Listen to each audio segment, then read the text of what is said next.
In today's video, we uncover the chilling case of a young woman whose life was stolen in a shocking act of violence. Let's get started. 27-year-old Jessica Callagher lived in Austin, Texas. She had two jobs, was working on her master's degree, and was always busy with friends and family after finishing from Texas State University. She worked at the nearby grocery store and as a temporary teacher, but she soon wanted to get a full-time job at an elementary school. She was also putting money away for her master's degree and to pay off her college loans. Jessica had a lot to do and was under a lot of stress, but she was always seeing the bright side and was sure things wouldn't stay this way for long. A friend of hers said Jessica wrote one time, "Someday, everything will make sense." Keep telling yourself, everything happens for a reason. Laugh at the chaos and smile through the tears. After a busy day, Jessica was happy, focused, and fun to be with. She had a lot of things to look forward to. Before we continue, be sure to hit the like button, subscribe for more in-depth true crime content, and turn on the notification bell so you never miss an update. It's always interesting to see how far these stories travel, so feel free to drop a comment letting me know where you're watching from. Now, back to the story. On September 7th, 2009, Labor Day, Jessica spent the day with Melanie, her cousin and best friend, and a few other people. The group was having a nice BBQ and swimming in the pool because it was so hot outside. After a few hours by the pool, everyone went to a diner. Because she had to drive everyone home, work the next day, and save money, Jessica didn't want to drink more than a couple. It got dark, so the group went to a bar to play pool. The group got out of the bar just after midnight, and Jessica began driving everyone home. Melanie was the last person in the car at 1:30 a.m. and asked Jessica if she wanted to stay at her house for the night. Jessica said no because she wanted to make sure she was ready for her shift when she woke up. On the way home, she had to get her dogs food and check on them anyway. She said goodbye to Melanie with a hug and went to the nearby Walmart. After a few hours, Melanie's phone rang while everyone else was getting ready for work. Someone from Jessica's work called. Jessica didn't show up. At first, this worried Melanie right away because she never missed work or even called in sick. Though Melanie called a few more people, everyone said they hadn't heard from her. She knew in her heart that something was wrong. John, Melanie's brother, and Jessica lived together, but John was also shocked to hear this. John was a police cop, and his shift began at 5:30 a.m. He could not see or hear her in the flat, so he thought she was asleep, and they had just not run into each other. When he got home, one of her dogs greeted him right away. The dog was a little upset that she wasn't there, and it looked like she hadn't been home since the day before. John told his coworkers that she wasn't there when he called them. Right away, he got them to track her phone, and it beeped near the Cedar Park crossing of U.S. Highway 183 and Walton Way. Far from being alone, it wasn't. There were a lot of companies and, at this time of day, a lot of cars and people. It's possible that she had lost her temper and her phone had died. Melanie and Sergey, her boyfriend, sped over and saw her white Kia right away. It was parked in a neat row outside of Little Caesars. As soon as they got out of her car, they could smell something awful. It was still very hot, even though the windows were rolled up because it was 90 degrees outside. Inside, Jessica was slouched in the driver's seat, which was positioned much farther back than it should have been. She wasn't moving, and they could see what looked like poop all over the car. Her car door was open, and the smell hit them even stronger as soon as they did. Melanie tried to wake up Jessica by touching her on the head, but she didn't move. The sun had burned her skin red, left marks all over her body, and made her hair wet with sweat. Sir called the police. Hello? Cedar Park 911, what's happening? 911, please. I need emergency to the Walmart, 1431, 183. My friend is in her car, and she I don't know, I think she passed out. Totally red. We're right by the Little Caesars. Someone had killed Jessica Callagher. It looked like someone had tied her up across the neck and there were small cuts on her eyes, face, and neck. She also had bruises and scratches all over her body. She had been raped and choked twice, once with a piece of cloth, maybe the tie on her dress, which she was wearing over her bathing suit, and again by someone's hands. There were cuts on her neck from her own nails that showed she had clawed back to try to fight off her killer. People stole her wallet, cards, and car keys, but they did take her phone to look at it. Police began their search in the nearby shops and restaurants because this area was very busy and open to the public. When the worker got to work early that morning, she saw Jessica still living. She was naked and crawling around in her car as if she were trying to put on her bathing suit. Soon after, she saw her again. This time she was sitting outside her car, playing with her hair, and she was wearing her white dress. She was still in the car, talking to herself and making strange hand movements the third and last time she saw her. Another couple of people who saw Jessica said she seemed confused and tired. Even though no one had talked to her, she seemed to be acting in a very strange and unpredictable way. She was dead the next time anyone saw her. Melanie told her that she hadn't worked out or done drugs before she left. Once the toxicology test results came back, they showed that she had no drugs, booze, or medicine in her system at all. Not only were things getting stranger and more difficult, but they also needed to find out why she was acting so strangely. A big bag of dog food was in the back of her car.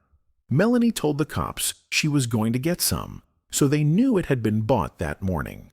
There was a Walmart open 24 hours a day right across the street from her car. Sure enough, Jessica was caught on camera pulling into the Walmart at 2:30. She went into the store by herself, wearing a red baseball cap and a white dress. She wore her bag over her shoulder. Inside, Jessica was walking around just fine. She wasn't acting crazy, and she wasn't tripping or having trouble either. No one stopped to talk to her, and it looked like no one was looking at her. Before leaving the store, she went straight to the dog food and then to the cash register. When she left, someone worked by the doors and watched her. But this is where things changed. Up until now, no one inside had been following her. Suddenly, a tall man in a brown shirt and baseball cap looked like he was right behind her. He had just been in Walmart a few minutes before Jessica got there. He parked his small truck a long way from her car. He went to the bathroom inside, and Jessica was right there in front of him with the big bag of dog food on her shoulder when he left. While Jessica went back outside to her Kia, the man who was still following her was getting faster. He was now about 20 seconds behind her.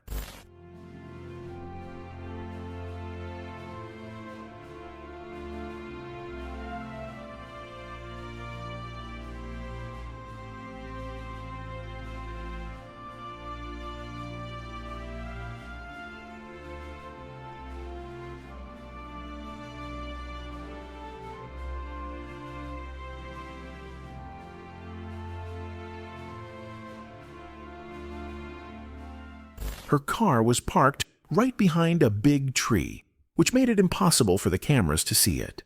The only other camera that did see it was also very bad quality.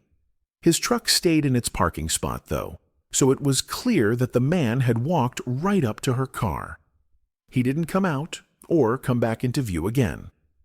After 2 minutes of getting to her car with the man, the car pulled out and went toward the exits. The video was very upsetting. There were cameras inside Walmart that could see Jessica's car when it was stopped outside of Little Caesars.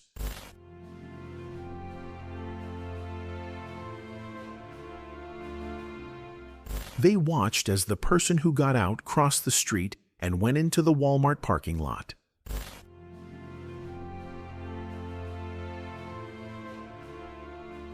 They knew it was the same man because he got back into his truck right away and drove off at 5:30. 20 minutes after she left her car outside of Little Caesars, the same man from Walmart used her bank card at an Exxon gas station. Even though Jessica didn't get out of her car until it was found at 2:50 a.m., it stayed there until she was found. Since some workers saw her, she must have been alive for a few hours. It didn't make sense at all. Police showed some of the tapes and told people to Be on the lookout for the red pickup truck. The cops were still looking for people, so all they could do was wait for someone to phone in. Jessica's funeral was held. Her family said that they found out for the first time that she had been choked because they could see the marks on her neck. This made a day that was already very bad even worse. Who did this to her, and why? To their surprise, a woman named Leslie called to talk about the truck. The man she thought owned the car, Crispin Harmel, 37, was best friends with her fiancé. Leslie said that Crispin was meant to bring some money to their apartment a few hours before Jessica was found, but he never did. She thought this was strange. She had to talk about how she felt because she couldn't shake the bad mood. I felt like Crispin was family, so it was hard to make that call. A young girl died at the same time. The police checked Leslie's name and found that he had been pulled over 3 weeks before for having an expired license. Police body cams were on at the time, so they could see that he was driving the same truck and putting on the same baseball cap. They were sure this was the person they were looking for. The cops came to Crispin's house 5 days after Jessica's body was found to question him. It was clear that he had changed how the truck looked because some parts that were shiny before were now black. Crispin didn't seem surprised that they were there, and he told them he knew Jessica. He said that lonelyhousewifehookups.com helped him set up the meeting with Jessica. They decided to meet at the Walmart between 12:30 a.m. and 1 a.m. on the morning she was killed after talking on Messenger. Crispin said that he and Jessica left in her car and had sex near a park. He was in her car and might have been one of the last people to see her living, but that didn't make him a killer. He said that the cops didn't say this, but they knew that the tapes showed a very different story. The last time Crispin and Jessica saw each other was well after midnight. Before he got into her car, they didn't talk or even recognize each other. When she got to Walmart, her behavior made it seem like she wasn't there to meet anyone either. She only wanted dog food, that's all. It was clear that they had nothing to do with each other, so his story fell apart right away. After that, he said she drove him back to Walmart, and they talked for a minute. He told her that he was having trouble paying his gas bills, so she gave him her bank card and wrote the PIN number on his hand. When he found out the next day that Jessica had died, he told himself, "I was just with this girl, and now she's dead. It's not supposed to happen." He changed the look of his truck and threw away her bank card out of fear that someone would think he was involved. Police knew it was a very complicated story because of how sure he was of everything he said. Melanie and her friends said she also didn't say anything about going out with anyone that night. She was also very honest. If she was meeting someone late at night that she didn't know, she would have told everyone where she was going and who it was. Both of their computers and phones were carefully checked, and there was never a single conversation between them. Also, Jessica had never been to the website he said she had. It was clear, though, that he was checking for her name and seeing pictures and reading about her just a few hours after she was found dead. Police thought Crispin had followed her outside, forced himself into her car, made her drive to a park, raped and choked her twice, then drove her car back to the parking lot, left her for dead, and stole her card. As soon as the police talked about what they saw on the cams, Crispin got quiet and asked for a lawyer. The police were sure that this person killed Jessica, but they still couldn't figure out what happened between when he parked her car and when she was found dead. No one else was near her car, and he hadn't come back to her either. Even though she didn't hurt herself, she was still living after Crispin left the scene. It was a scene of complete chaos. At this point, they didn't have enough proof to charge him with murder, but they did have enough to charge him with perjury. He was given a 10-year term in May 2010 after pleading guilty. The murder case against her was still open, and the police were going over everything again and again. They finally found something that might help them figure things out. Someone from the Indiana University School of Medicine wrote an interesting piece about people who were strangled and then suffocated hours later from the effects of the strangulation. This kind of death didn't happen right away. It could last for hours. This is known as death by choking that takes too long to happen. Experts said this was a likely reason for her strange behavior outside of her car and the feces inside it as well. The 2 times she had been strangled had hurt her brain so badly that she had no idea what was going on or where she was. She couldn't call for help or use her phone, and because she had been lying in the hot sun for so long, she was getting heat stroke. This made her position completely fatal. You fall asleep first because your brain isn't getting enough oxygenated blood, forensic medicine doctor Dr. Bill Smuck said. After that, you might have a seizure. After at least 15 seconds, your brain cells start to die. At first, you lose control of your bladder. Then, you lose control of your lower back. Our brainstem, which controls our heartbeat and breathing, is the last part of our brain to die. But things like personality and memory are higher up in the brain. It was clear that Crispin had choked her twice, making him think she was dead when she was only unconscious. In May 2013, he was finally charged with capital murder because it was clear that he wanted to kill her, and there was a lot of evidence to support this. He said he wasn't guilty. Expert on strangulation testified in a Williamson County murder trial today. The doctor testified that he agrees with the medical examiner's findings that Jessica Callagher died as a result of strangulation. Crispin Harmel is accused of killing the 27-year-old. Witnesses saw Callagher alive hours after she was strangled in her hot car, acting strangely. Dr. Bill Smuck says it's because she was attacked. So in this case, I think we have 2 explanations as to why Jessica's behavior was abnormal. 1, brain damage from strangulation, and number 2, heat.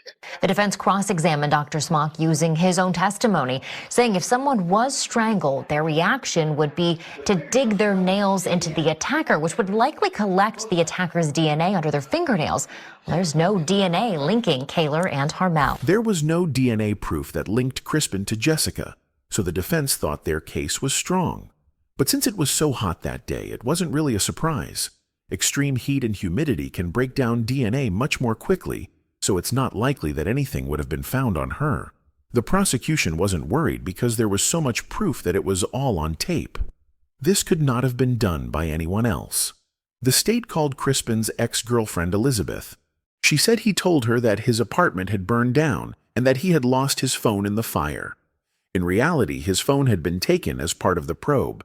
He also told her that his truck had broken down, but this too had been taken away. Everyone was angry that the trial finished in a mistrial because the prosecutors were accused of hiding evidence. Everyone was back to square one. Jana Duty, the DA, was later sent to jail for breaking a gag order and was also punished by the State Bar of Texas for bad work. A few years later, she was found dead with a gunshot wound to the head. Cedar Park murder case will be heard again this week in a Williamson County courtroom. Crispin Harmel is being retried in the death. Crispin's second hearing began in the spring of 2018. It had been almost 10 years since Jessica died. Williamson County jury watched a 2009 suspect interrogation in a murder trial out of Cedar Park today. The jury watched the second interview Cedar Park police had with Harmel after they say they found holes in his story. KXAN's Lauren Kravitz has more. The primary concern after our investigation was moving forward was that many things were just not adding up. For a third day, Sergeant Bond, who investigated Jessica Callagher's murder, testified he had a list of concerns after his first interview with Crispin Harmel. In a follow-up video interview, Harmel said Callagher drove them back to the shopping center near Walmart after they had consensual sex. But Bond said that didn't make sense. The seat itself was pushed all the way back on the rails, and her feet could not touch the gas and brakes. Harmel also said Callagher started up her car as he was walking back to his truck. But surveillance video never shows the lights turn on or Callagher's car leave. In fact, Callagher's car keys were not in the car and never found. Harmel also said Callagher lent him her debit card to get gas, but he threw it away once he saw police were looking for him. generally speaking, when people either change something or get rid of something, it's because they don't want it to be located in or on their person, which means they want to disassociate with that particular item. And that was Lauren Kravitz reporting. The defense started to cross-examine Sergeant Bond late this afternoon. One of the things that they argued was that neither Harmel nor Kaler would have looked for each other inside Walmart because the plan was to meet at her car. Prosecutors argued that neither of them were looking for each other at the time that Harmel said they were supposed to meet. In other news tonight, a jury found a man guilty of killing a woman in Cedar Park in 2009. Crispin Harmel is convicted of kidnapping, raping, and strangling her. The judge sentenced Harmel to life in prison without the possibility of parole. The jurors did a good job this time and found Crispin Harmel guilty of capital murder. Since the government did not want to seek the death punishment, he was given a life sentence without the chance of parole. He tried to overturn his conviction in 2020, but it was upheld. He is still in jail, serving the same term. Jessica had a great time with her friends that night. When she got back to her car in the morning, she was eager to go home, feed her dogs, and start work. Reaching distance was what her master's degree was in, and she had a lot ready for her. John, Jessica's cousin, said he really hoped that being found and locked up would make people feel better. But it didn't, because it didn't change anything. She doesn't get to live, but he does. He said that her dad said that day a lot was taken away. He took away my chance to walk her down the aisle. I know she would have made a great mother. I really miss her. Melanie says that every day is different when she loses someone, but because of what she saw in the parking lot, good memories are often taken away. It will never feel like a whole day again. Something will always be missing. Thank you for watching. If this story resonated with you, please give the video a like, subscribe for more true crime content, and turn on the notification bell so you never miss an update. Until next time, stay safe and take care.